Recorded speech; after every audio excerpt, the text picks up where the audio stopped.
Hi guys, welcome back to my channel knowledge corner और मैं हूं Sipra. Hope you guys are doing good. So friends, आज का जो वीडियो है it's about breast cancer. Yes, ये टॉपिक मैंने इसलिए चूज किया क्योंकि इस टॉपिक के ऊपर काफ़ी ज़्यादा चर्चा हो रहा है आज के डेट में। हाल ही में आपने सुना होगा Hina Khan, the TV actress, उनके बारे में बहुत सारे अपडेट्स उनके हेल्थ के ऊपर आ रहे हैं इन दिनों। सो ऐसे ऐसे बहुत सारे और भी पेशेंट्स हैं जो इस बीमारी से जूझ रहे हैं और आज के डेट में कुछ ज़्यादा ही पेशेंट्स देखने के लिए मिल रहे हैं। ये जो बीमारी है इसके जो सिम्टम्स होते हैं ना, वो सेल्फ एनालिसिस के ऊपर ज़्यादातर डिपेंड करते हैं। मेरा कहने का मतलब ये है कि ये जो टाइप ऑफ कैंसर है, इसके सिम्टम्स हमें खुद को ही पता चल जाता है अगर हम समय पे इसको नोटिस करना शुरू करें। क्या होता है ना, हमारे साथ ये हो रहा होता है लेकिन हम इस चीज़ को इग्नोर कर देते हैं। हमें लगता है ये ऐसी कोई बड़ी बात है नहीं, लेकिन आगे चल के इसके कंसिक्वेंसेस काफ़ी ख़राब आते हैं। सो मैंने सोचा कि अगर ये बीमारी ज़्यादातर लोगों में आज के डेट में देखने के लिए मिल रहा है, तो आज के युवा पीढ़ी को या फिर हमारे जो भी एज्ड पीपल है हमारे सराउंडिंग में, हमारी सोसाइटी में, उनके अंदर एक अवेयरनेस लाऊं इसके बारे में, बता के लाइक इसके कॉजेज़ क्या-क्या है, इसका सिम्पटम्स क्या-क्या है, इसका प्रिवेंशन क्या हो सकता है, ताकि ये जो टाइप ऑफ कैंसर है इसको टाइम के चलते क्योर किया जा सके। कैंसर एक ऐसी बीमारी है जिसके बारे में सुन के सबके रोंगटे खड़े हो जाते हैं कि अब तो ये बीमारी लग गया तो ये जान लेके जाएगी। लेकिन दोस्तों, ऐसे भी कुछ कैंसर्स है जो क्योरेबल है अगर समय पे चीज़ों को आइडेंटिफाई कर दिया जाए और समय पे ट्रीटमेंट मिल जाए पेशेंट को, तो ये क्योर हो जाता है और एक हैप्पी लाइफ आप हेड कर सकते हो। तो चलिए फ्रेंड्स, बात करते हैं आज के डिस्कशन के बारे में विदाउट वेस्टिंग एनी टाइम। चलिए फ्रेंड्स, पहले बात करते हैं व्हाट इज ब्रेस्ट कैंसर। अगर मैं डेफिनेशन के बारे में बताऊं, then breast cancer is one of the common cancers nowadays. Breast cancer is a type of cancer that begins as a growth of cells in the breast tissues. Breast cancer काफ़ी ज़्यादा देखने के लिए मिलता है वुमेन के case में, but ये ज़रूरी नहीं है अगर आप वुमेन हैं तो आपको ब्रेस्ट कैंसर आएगा ही। Everyone are born with some certain breast tissues. so किसी को भी ब्रेस्ट कैंसर किसी भी टाइम में हो सकता है। इसका जो सर्वाइवल रेट है ये दिन ब दिन इंक्रीज होता जा रहा है। इसके दो रीजन है। पहला है due to the awareness of breast cancer, दूसरा है for the funding of research. तो जितना जल्दी आप ब्रेस्ट कैंसर का स्क्रीनिंग अलाउ करेंगे, आपके प्रोफेशनल डायग्नोज कर पाएंगे कि आपके ब्रेस्ट टिश्यूज में क्या क्या सेल्स ग्रो हो रहे हैं, और जितना अर्ली आपको ट्रीटमेंट मिलेगा उतना जल्दी आपका कैंसर क्योर हो पाएगा। तो फ्रेंड्स, चलिए बात करते हैं इसके सिम्टम्स के बारे में जो नॉर्मली हम लोग अवॉइड कर देते हैं या फिर नज़रअंदाज कर देते हैं। जैसे मैं पहला पॉइंट है, अगर आपके ब्रेस्ट के साथ कोई भी चेंजेस हो रहा है तो उसमें से एक एग्जांपल है, अगर आपके ब्रेस्ट का साइज शेप चेंज हो रहा है या फिर आपके जो ब्रेस्ट का ऊपर का स्किन है उसका अगर कलर चेंज हो रहा है, जैसे जो लोग वाइट है उनके कलर में अगर चेंजेस आ रहा है ब्रेस्ट के एरिया में, लाइक रेड और पिंक, या फिर जो लोग ब्लैक है अगर उनके ब्रेस्ट एरिया के स्किन में कलर आ रहा है जैसे ब्राउन या फिर थोड़ा सा ज़्यादा darker as compare to the other part or the skin color of different parts of the body over the chest. Chest के दूसरे हिस्से में जैसा कलर है स्किन का, अगर उससे डिफरेंट कलर आपके ब्रेस्ट के एरिया में है फॉर ब्लैक पीपल और brown people, then there is a point to worry about breast cancer. या फिर जो सबसे बड़ा सबसे अहम सिम्टम है, अगर आपके ब्रेस्ट में कोई भी लम्प्स आपको लग रहा है, आप अगर कहीं पे हाथ लगा रहे हो और आपको ऐसा लम्प्स जैसा फील हो रहा है फिंगर टिप में, तो आपको डॉक्टर कंसल्ट करना चाहिए। It will feel different from the surrounding tissues. दूसरे एरिया में वैसे लम्प्स आपको पता नहीं चलेगा जैसे ब्रेस्ट के एरिया में पता चलेगा। Then next is a nipple that will look inward और लुक्स फ्लैटेंड, ये भी एक सिम्टम है। Then the next point is changes to the breast I mean अगर ब्रेस्ट एरिया आपका डिफरेंट दिख रहा है, लाइक डिम्पल ब्रेस्ट दिख रहा है, या फिर looks like an orange peel, तो yes, there is a point to worry about breast cancer.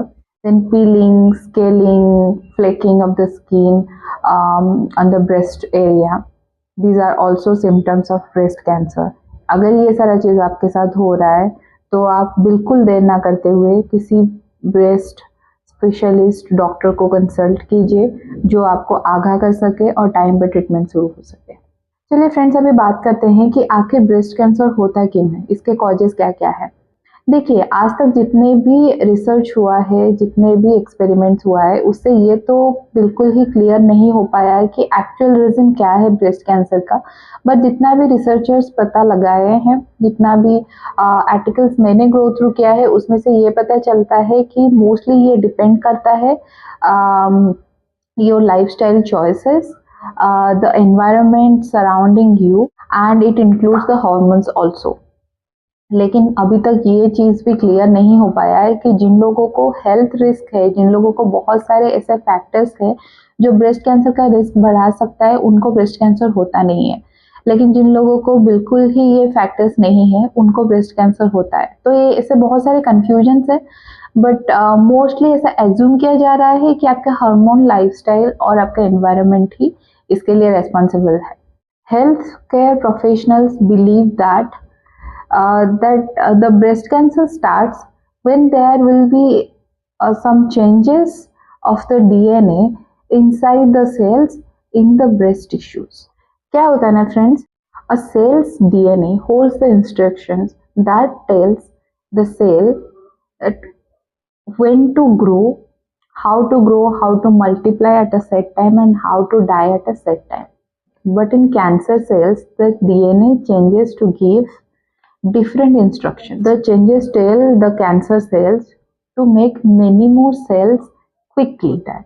Cancer cells can keep living when healthy cells will die. इसमें क्या होता है ना, जो कैंसर सेल्स है वो ग्रो करता जाता है, वो बचता जाता है, जबकि जो भी हेल्दी सेल्स है ना, वो मरता जाता है। इसके वजह से क्या होता है, बहुत सारा सेल्स ग्रो हो जाता है। और कैंसर सेल क्या होता है ना, ये एक मास फॉर्म करता है। ऐसे सेल ग्रो होते होते एक मास फॉर्म हो जाता है, जिसके वजह से उसको हम ट्यूमर बोलते हैं। ये ट्यूमर दिन ब दिन बढ़ता जाता है साइज में और शेप में, जो कि बाकी के बॉडी टिश्यूज को डैमेज करना शुरू कर देता है, अफेक्ट करना शुरू कर देता है। इन टाइम क्या होता है, ये कैंसर सेल ब्रेक अवे हो सकता है टू डिफरेंट बॉडी पार्ट्स, तो डिफरेंट ऑर्गन्स को भी ये कैंसर सेल्स अफेक्ट करना शुरू कर देता है। When cancer spreads, it's called metastatic cancer. The DNA changes that leads to breast cancer most often happen in the cells that line the milk ducts. ये जो मिल्क डॉक्ट्स के बारे में मैं आपको बताई, ये एक तरह का ट्यूब्स है जो डिजाइन किया गया है मिल्क को कैरी करने के लिए टूवर्ड्स द निपल्स। तो जब कैंसर सेल्स इस मिल्क डॉक्ट्स में स्प्रेड होना शुरू होते हैं, उसको बोला जाता है इन्वेसिव डॉक्टल कार्सिनोमा। ये मिल्क ग्लैंड्स के सेल्स में भी शुरू हो सकता है।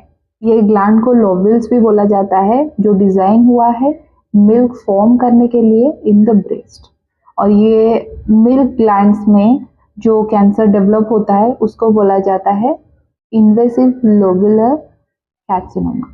सो फ्रेंड्स, ये तो हो गया अबाउट द कॉजेस। अभी सवाल ये पैदा होता है कि ये सारा जो है ब्रेस्ट कैंसर के सिम्टम्स एंड कॉजेस, इसके चलते क्या क्या रिस्क फैक्टर्स हो सकते हैं एक ह्यूमन बॉडी में। पहला पॉइंट है a family history of breast cancer. अगर आपके फैमिली में किसी को पहले ब्रेस्ट कैंसर हो चुका है, वो आपके पेरेंट्स हो, ग्रैंड पेरेंट्स हो, आपके सिबलिंग हो, कोई भी, तो आपको एक रिस्क रहता है कि आपके अंदर भी ये सेल्स डेवलप होना शुरू हो जाए for any kind of reason. Then the second point is personal history of breast cancer. अगर आपको पास्ट में ब्रेस्ट कैंसर ऑलरेडी हो चुका है, आपके वन साइड ब्रेस्ट में हुआ है breast cancer, then there is a high risk of the cancer cells to the other side of your breast. Personal history of breast condition. इसमें क्या है, एक है LCIS। अगर आपको ये कंडीशन पहले रह चुका है या फिर अभी भी है, या फिर आप किसी बायोप्सी के थ्रू गो थ्रू किए हो और आपको कोई भी कंडीशन डॉक्टर बताया है कि आपके ब्रेस्ट में है, तो there is a high risk of having breast cancer. Then the next point is beginning of your period before age. जैसे माना जाए तो बिफोर 12 अगर एक बच्चे को पीरियड आता है, देन वहाँ पे एक रिस्क फैक्टर इंक्रीज होता है फॉर हैविंग ब्रेस्ट कैंसर। काफ़ी सारे इश्यूज देखने के लिए मिलते हैं। देन नेक्स्ट है starting of your menopause after age. जैसे सर्वे की माने तो आफ्टर 55 अगर आपका मेनोपॉज शुरू हुआ है तो हो सकता है आपको ब्रेस्ट कैंसर हो in future. Then next point is very obvious, that's being female. अगर आप एक फीमेल है तो obviously there is a risk factor of having breast cancer for so and so reasons. Then the next point is dense breast tissue. देखिए हमारे जो breast है, it's made up of two things. One is fatty tissue, another one is dense tissue. Dense tissue consists of milk ducts, milk glands, and fibrous tissue. तो अगर आपको dense tissue है तो it's harder to identify और diagnose breast cancer. जब आप mammography के लिए हॉस्पिटल जाएंगे, मैमोग्राम मशीन में हो सकता है डेंस टिश्यू के चलते ये डायग्नोज होना इजी नहीं है। अगर आपको डेंस टिश्यू है देन मतलब फैटी टिश्यू से ज़्यादा अगर आपको डेंस टिश्यू है ब्रेस्ट में, then there is a high risk of having breast cancer. वो मैमोग्राम मशीन में दिखाता नहीं है, डिटेक्ट नहीं हो पाता है, तो डॉक्टर्स आपको दूसरे एडवांस टेस्ट के लिए बोल सकते हैं। Then the next point is drinking alcohol. मैं हमेशा ही आपको बोलती हूँ friends, consuming alcohol is very much dangerous to your health condition. कोई भी डिफरेंट काइंड ऑफ बीमारी आप डेवलप करा सकते हो easily through consuming alcohol beyond the limit. आप ट्राई कीजिए ओकेजनली लेने के लिए, अगर आप उतना एडिक्टेड है उसके साथ, धीरे धीरे इसको क्विट करने के लिए ट्राई कीजिए। Then the next point is having your first child at an older age. अगर साइंस के माने, मेडिकल साइंस के माने तो आफ्टर द एज ऑफ 30 अगर आप पहली बार माँ बन रहे हो, then there is a high risk of having breast cancer. Then the next point is having never been pregnant. अगर आप जिंदगी में कभी भी प्रेग्नेंट अभी तक नहीं हुए हो, देन हो सकता है आपके अंदर ये डिफरेंट सेल्स इंक्रीज हो, कैंसर सेल्स ब्रेस्ट के अंदर, जो हेड करे आपको towards breast cancer. Then the next point is increasing age. जितना जितना आपको एज होता जाता है उतना डिफरेंट तरीके की बीमारी में लगना शुरू हो जाता है। तो जितना एज बढ़ता है उस हिसाब से ये ब्रेस्ट कैंसर एक ऐसी बीमारी है, उसका रिस्क भी हाई होता जाता है। Then the last point is inherited DNA changes. ये जो चेंजेस है ये आपके पेरेंट्स या फिर सिबलिंग से आपको लग सकते हैं। It's completely about DNA. अगर आपके पेरेंट्स इसमें से जूझ चुके हैं तो ये हो सकता है चिल्ड्रन तक पास हो। So guys, next point is menopausal hormone therapy. आजकल हार्मोन थेरेपी बहुत लोग ट्राई कर रहे हैं to control the symptoms of menopause. अगर ये थेरेपी आप ले रहे हैं तो बी केयरफुल गाइस, क्योंकि इसमें जो मेडिसिन आप लेते हो ये एक कॉम्बिनेशन है एस्ट्रोजन एंड प्रोजेस्टेरोन का, और रेगुलर बेसिस में आप जब थेरेपी के थ्रू लेते हो ये आपका रिस्क फैक्टर इंक्रीज करता है of having breast cancer. Then the next point is obesity. Obviously obese होना एक काफ़ी ज़्यादा रेड फ्लैग है in case of having diseases in our body. अगर आप ओवरवेट हो तो आप जितना जल्दी हो सके हेल्दी खाना, एक्सरसाइज, वो सब कुछ आप लाइफस्टाइल चेंजेस करना शुरू कर दीजिए अगर आपको एक हेल्दी हेल्थ कंडीशन चाहिए तो। अगर आप ओबीज है तो ब्रेस्ट कैंसर का हाई रिस्क रहता ही है guys. Then the last point is radiation treatment. अगर एज अ चाइल्ड और अ यंग वुमेन आप रेडिएशन थेरेपी कुछ लिए हो अपने चेस्ट के ऊपर, तो हो सकता है आपको ब्रेस्ट कैंसर के रिस्क फैक्टर रहे, क्योंकि वो रेडिएशन की तरफ अपने चेस्ट को एक्सपोज कराना ही अपने आप में एक साइड इफेक्ट डालता है बॉडी के ऊपर। सो फ्रेंड्स, अब तो हमने बात कर लिया इसके कॉजेस के बारे में, इसके सिम्टम्स के बारे में, इसके रिस्क फैक्टर्स के बारे में। चलिए अभी बात करते हैं ये जो बीमारी है इससे हम बच कैसे सकते हैं, इसका प्रिवेंशन पार्ट क्या है, इसमें क्या क्या पॉइंट्स है। चलिए शुरू करते हैं, जिसमें पहला पॉइंट है ब्रेस्ट कैंसर स्क्रीनिंग। आप अपने डॉक्टर को बोलिए आपका ब्रेस्ट स्क्रीनिंग कराने के लिए। इसके बेनिफिट्स क्या है, इसके रिस्क क्या क्या है, वो सारा चीज़ आप अपने डॉक्टर से पहले सलाह लीजिए, फिर स्क्रीनिंग कराइए। इससे आपको एक साथ ही पता चल जाएगा क्या क्या टेस्ट आपको कराना है फर्दर, और कैसे अगर आपको ये बीमारी शुरू भी हो रहा है उसको डायग्नोज करने के बाद ट्रीटमेंट क्या हेड करना चाहिए।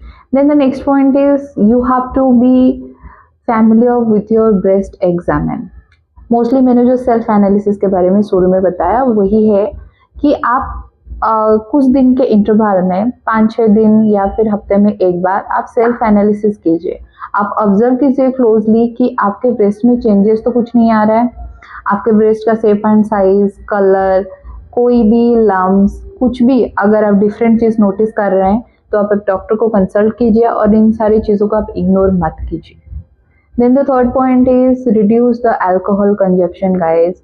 मैं आपको रिक्वेस्ट कर रही हूँ, अगर आपको एक हेल्दी लाइफस्टाइल चाहिए, अगर आप बहुत साल जीना चाहते हैं, जितना भी दिन है उन चीज़ों को अगर आप बेहतर करके थोड़ा और दिन जी लेंगे तो उसमें क्या गलत है गाइस। जिंदगी एक ही बार ही मिलता है ना, मौत सबके लिए तय है, लेकिन जितना दिन जी रहे हैं अच्छे से जिए। बीमारी लेके जीना किसको अच्छा लग रहा है।